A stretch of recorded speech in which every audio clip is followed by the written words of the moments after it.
Hola, bienvenidos a todos ustedes, bienvenidos, hola, Salud Tucumán, a toda la región de Tucumán, Salta, Catamarca, Santiago del Estero. Volvemos en un nuevo programa en estos 30 minutos donde vamos a hablar de medicina. Hola, Salud Tucumán, la forma fácil de entender la medicina. Comenzamos.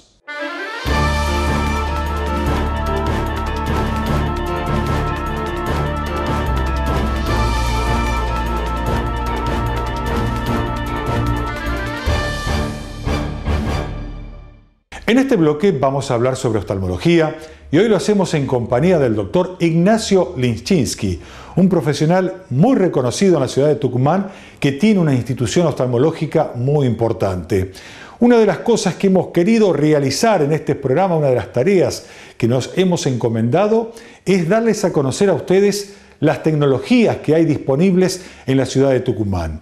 Y hoy vamos a hablar sobre lo que es el láser en oftalmología, el láser aplicado en enfermedades que tienen que ver con la visión de las personas. El doctor Ignacio Linchinski hoy se refiere a lo que es el láser aplicado a distintas enfermedades en el mundo de la oftalmología.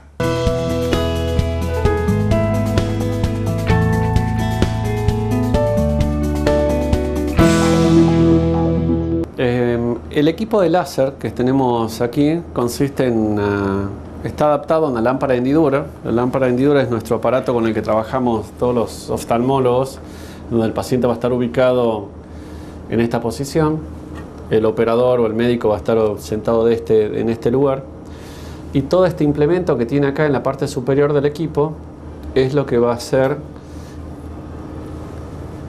que el láser que tenemos en este lugar, la consola, a través de esta fibra óptica, lleve la energía y sea disparada dentro del ojo.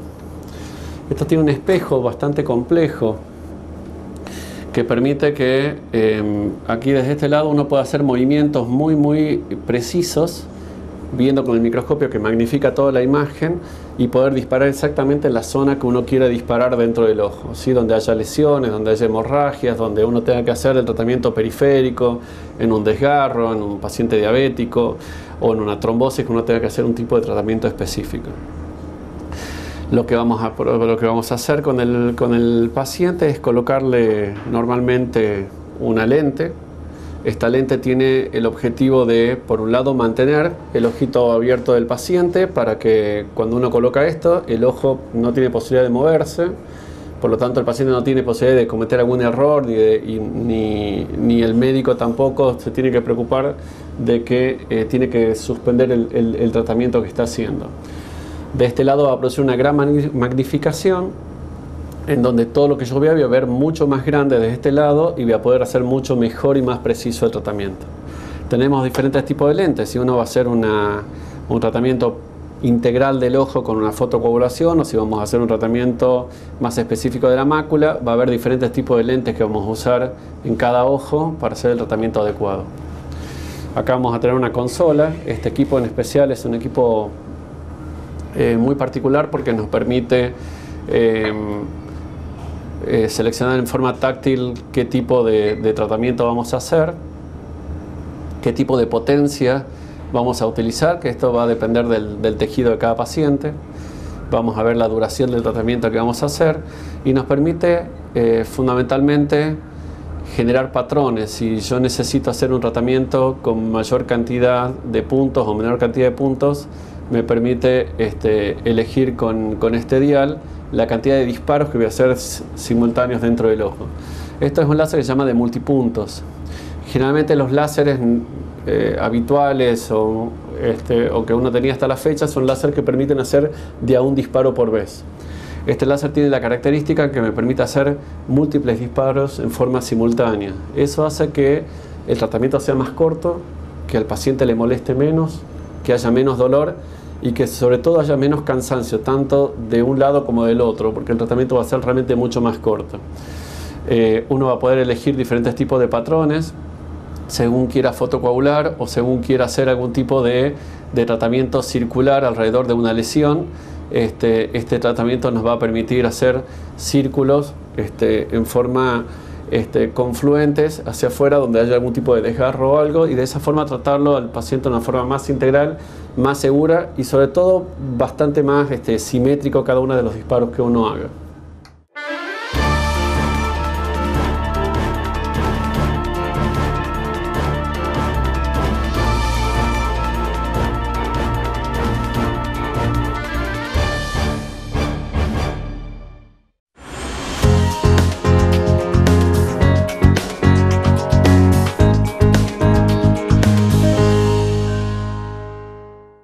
En este bloque vamos a hablar sobre traumatología y hoy lo hacemos en compañía de un prestigioso profesional de la ciudad de Tucumán, que es el doctor Claudio Brajín, traumatólogo. Hoy vamos a hablar de lo que es dolor de hombro. ¿Cuántas personas sufren del dolor de hombro y no se hacen atender? Porque muchas veces el dolor de hombro es soportable o aparece en ciertos movimientos. Entonces, de alguna forma se puede convivir con este dolor. Pero quiero que usted sepa que muchas veces son patologías muy sencillas de solucionar, muy pequeñas, que con un buen tratamiento usted puede tener un movimiento libre de brazo sin ningún tipo de dolor de hombro especialmente. Hay una enfermedad muy frecuente que produce el dolor de hombro y que se llama manguito rotador, y así le llaman los médicos técnicamente hablando. Y tiene que ver con una enfermedad que se produce en el hombro y que se presenta especialmente cuando uno extiende el brazo hacia arriba, donde el hombro duele fuerte repentinamente y uno se ve ante la obligación de bajar el brazo en forma inmediata para que ese dolor definitivamente se vaya. Esto podría ser el manguito rotador. Hoy el doctor Claudio Brajín nos va a explicar de qué se trata este dolor, por qué es que se produce, y lo vamos a ver gráficamente cuál es la parte afectada del hombro.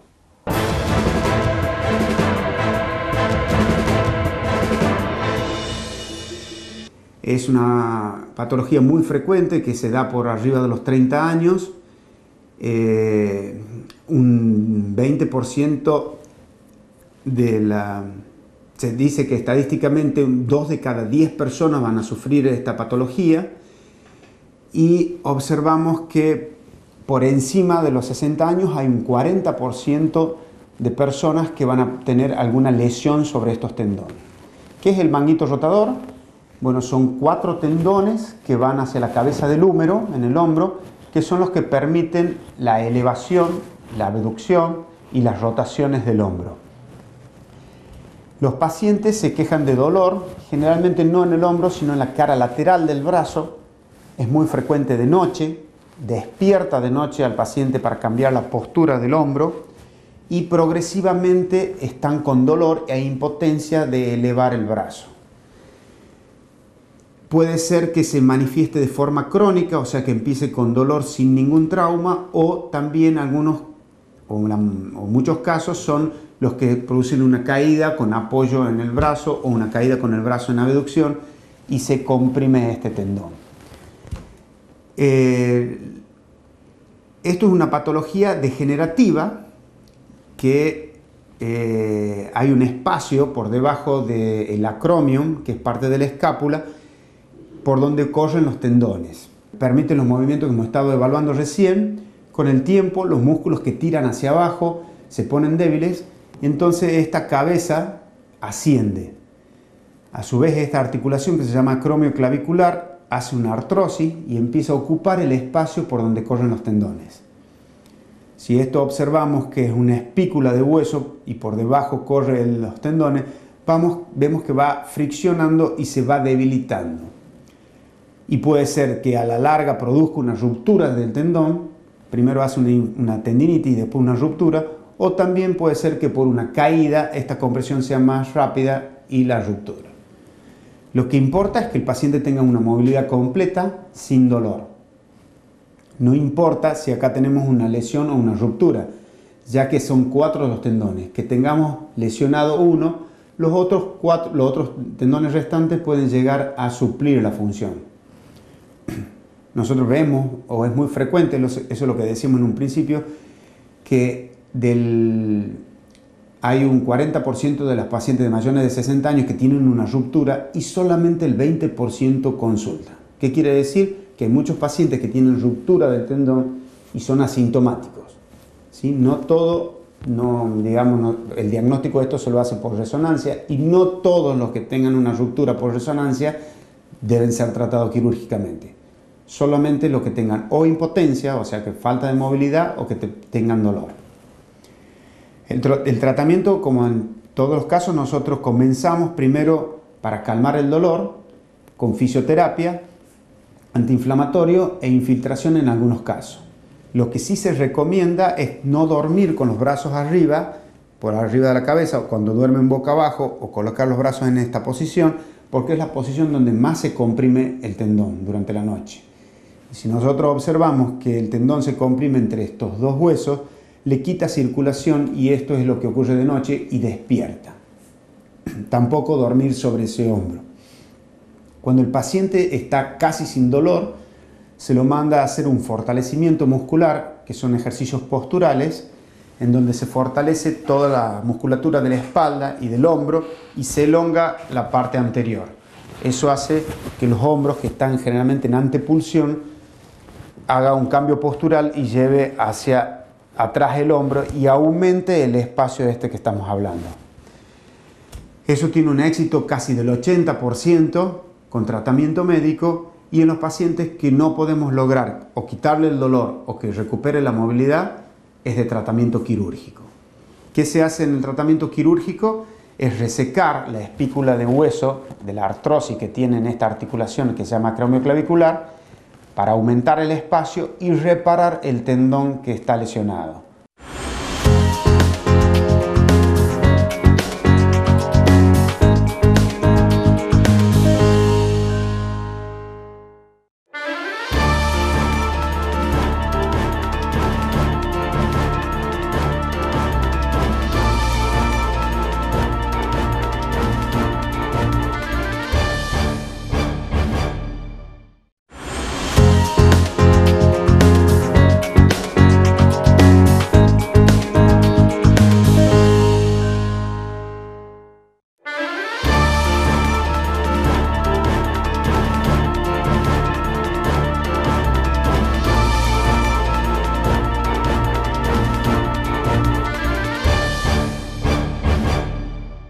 En este bloque vamos a hablar sobre urología y en la ciudad de Tucumán existe el CUR. El CUR es el Centro Urológico Rasguido, un centro urológico muy importante en la ciudad de Tucumán que está compuesta por una serie de médicos, por varios médicos, entre ellos la familia del doctor Ricardo Rasguido. Hoy estaremos junto al doctor Alejo Rasguido, quien es uno de los integrantes de esta institución, y vamos a hablar sobre una patología muy importante, agrandamiento de la próstata, un problema que se produce en los hombres y le diría que prácticamente en la totalidad de los hombres en edades adultas se produce este problema. Vamos a ver por qué es que se agranda la próstata, de qué forma es que se manifiesta en el cuerpo humano y una persona puede sospechar que está ante este problema. El doctor Alejo Rasguido, desde el Centro Urológico Rasguido en la ciudad de Tucumán.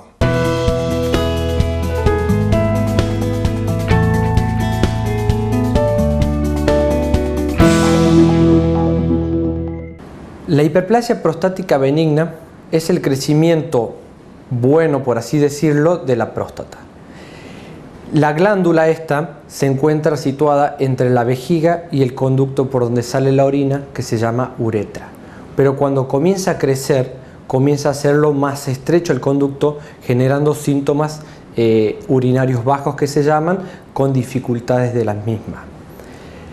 La glándula prostática se alimenta de la testosterona y que genera el crecimiento con el paso del tiempo. Pacientes mayores de 45, 50 años ya comienzan a sufrir las consecuencias de este agrandamiento.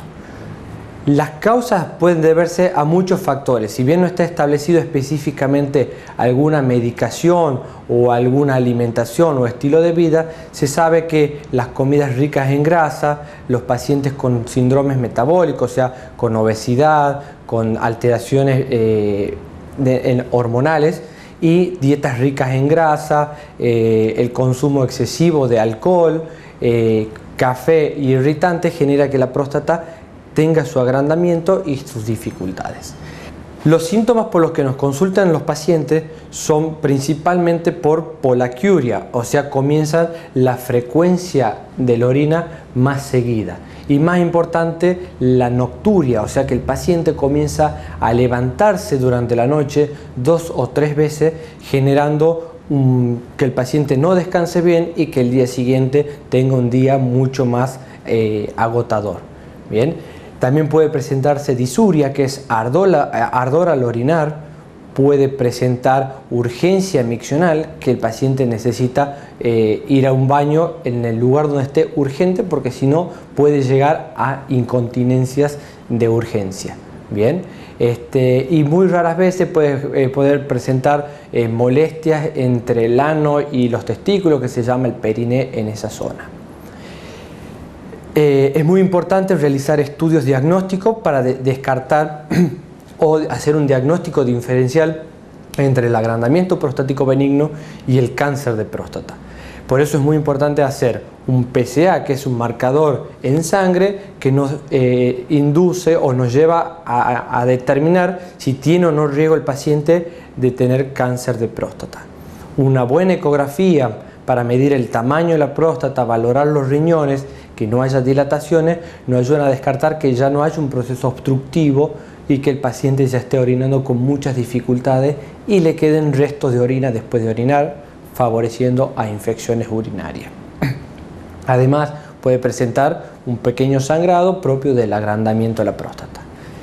Ya una vez determinado eso, teniendo un tamaño de próstata generalmente superiores a 50-60 gramos, ya se evalúa lo que se llama la uroflujometría computarizada, que es un estudio que el paciente orina en una especie de inodoro que tiene una computadora en su parte inferior y registra la presión del chorro, cuánto dura en orinar, cómo son los gráficos del chorro, y nos ayuda a determinar si el paciente ya está sufriendo el agrandamiento prostático por la estrechez del conducto.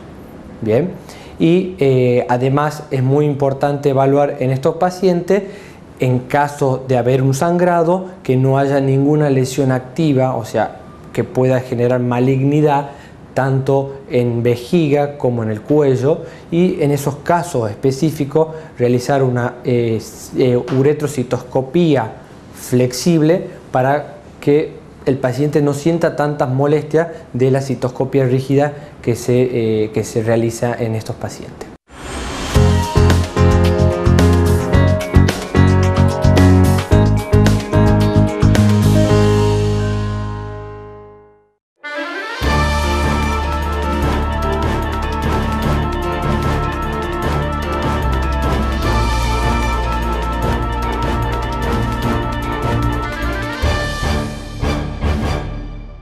En este bloque vamos a tratar un tema verdaderamente muy importante. A usted le va a gustar y le va a interesar muchísimo. ¿Por qué?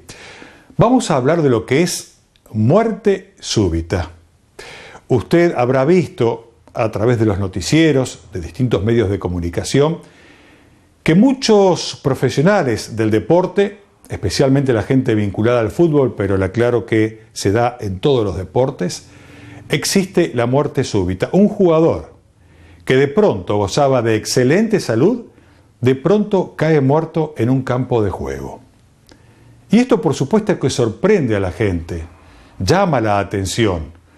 Y hemos convocado al doctor Félix Albano, integrante del ITEC, el Instituto Tucumán de Enfermedades del Corazón, para que nos aclare qué es la muerte súbita, por qué es que se produce.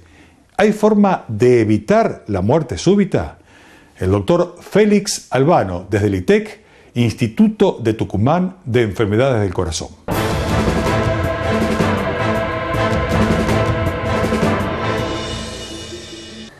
Es una muerte inesperada y que tiene un gran impacto social, porque afecta tanto a corazones enfermos como a corazones sanos.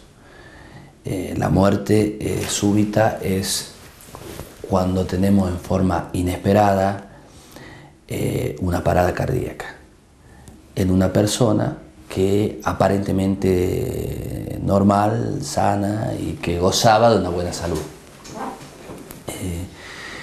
Tenemos diferentes grupos etarios en este tema de la muerte súbita. Existen los jóvenes, existen los adultos jóvenes y también existen lo que son los adultos mayores. Pero básicamente, digamos, no vamos a entrar en tecnicismo, pero la muerte súbita en sí es una muerte repentina que no era esperada en una persona que estaba normal. ¿Cuál es el mecanismo que se produzca la muerte súbita? El mecanismo es, si nosotros repasamos y hablamos de nuevo de lo que era la función del corazón como bomba, decíamos que el corazón se contraía en forma armónica, al unísono, todos sus músculos, y generaba que la sangre oxigenada, que el mayor nutriente, vaya por la arteria aorta y se vaya a todo el organismo. De esa manera cada célula del organismo puede suplir, digamos, sus funciones básicas o realizar sus funciones básicas. En la muerte súbita no existe esa forma coordinada, esa forma al unísono de los ventrículos, del ventrículo izquierdo mayormente. No existe esa forma coordinada y lo que existe es que en vez de que todas las células se contraigan en equipo, se contraen aisladamente. Eso lo que es una fibrilación ventricular y es el mecanismo de la muerte súbita. Al producir una fibrilación ventricular, lo que pasa es que no haya una función efectiva de bomba del corazón. Entonces no va a salir la sangre oxigenada por la aorta. Va a estar así, con función inespecífica. Entonces al no salir la sangre oxigenada y que tiene que irrigar el cerebro, uno va a tener hipoxia y una tendencia al mareo, una tendencia a la caída, a la pérdida de conocimiento. Nosotros, ¿cómo lo vamos a poder ver? Lo vamos a poder reconocer, digamos, por el pulso. No va a tener pulso, va a perder el conocimiento y después en el tiempo va a tener una parada respiratoria. Eso es la muerte súbita. Eso es la pérdida abrupta e inesperada de la función de bomba del corazón. ¿Cuál es el mecanismo? La fibrilación ventricular. ¿Cuál es la causa? Normalmente a veces hay diferentes guías actualmente en la medicina. Lo que uno hace es dividirlas entre 35 y 40 años por debajo y entre 35 y 40 años por arriba.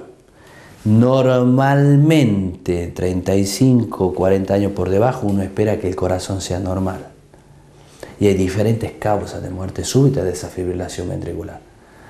En los deportistas aparece, digamos, lo que uno conoce que es casi la más frecuente, que se llama miocardiopatía hipertrófica, es decir, el corazón es gordo y no, ante una abrupta necesidad empieza a fibrilarse. Hay otro mecanismo, pero no lo vamos a decir en este momento, pero esa miocardiopatía hipertrófica hace lo que tenga fibrilación auricular y así, fibrilación ventricular, y así tenemos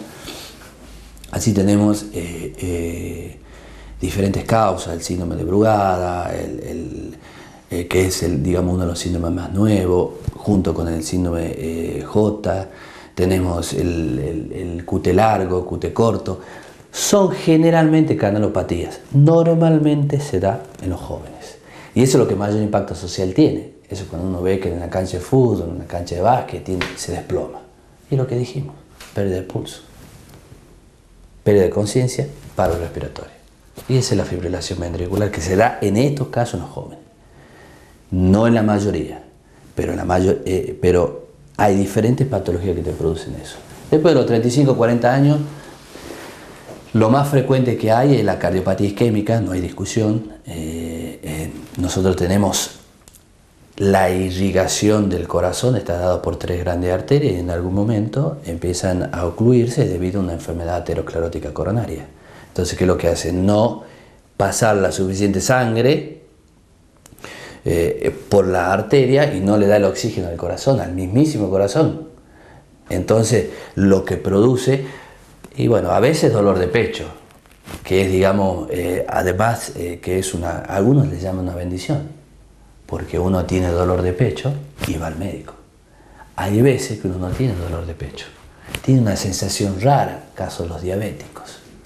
a veces no tiene ni el dolor de pecho, ni la sensación rara o dolor atípico como nosotros le decimos, los médicos, y directamente tiene el síncope o la muerte súbita. Debuta con una fibrilación auricular. Entonces, de esa manera, vamos a tener que por arriba de 40 años, vamos a tener a la cardiopatía isquémica como más frecuente, y por debajo de eso vamos a hablar, digamos, de la miocardiopatía hipertrófica y de las canalopatías como nosotros los clasificamos.